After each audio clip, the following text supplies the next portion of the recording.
So good day mga idol, ito nga pala si Tisoy Wonder mga idol. Pag-uusapan natin is tungkol naman mga idol sa timbangan mga idol. 'Di ba mga idol sa timbangan, meron tayong sinasabi nga 35 give and take mga idol. So ikaw mga idol, based na handler ka at veterano ka mga idol, ano ginagawa mo mga idol pagdating sa timbangan? So tinitake mo ba yung 35 grams or ginigive mo yung 35 grams? For example mga idol, papakita ko sa inyo yung timbangan natin. So mga idol, ito yung timbangan natin. So nakaano siya ng grams. And then meron tayong for example, manok. Tinimbang natin mga idol, no? So meron yung manok natin is ganito. 1.3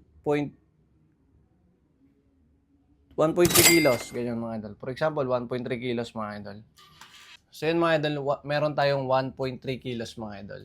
Ano po yung ginagawa mo mga idol? So yung 1.3, binabawasan mo pa siya ng 35 grams or dumadagdag ka pa ng 35 grams na nangyayari is nagiging 1 kilos and 335 grams yung kilo niya or ginagawa mo is 1 kilos and 265 grams mga idol. So, ano yung ginagawa mo doon mga idol? Ano mas prefer mo? Nagbabawas ka or nagdadagdag mga idol? Mas maraming matulungan ito mga idol sa mga baguhan, especially na gustong magtimbangan mga idol. Dahil pag ito mga idol, hindi mo na-reach yung 35 grams or sumobra ka sa 35 grams mga idol, is magmumulta ka na.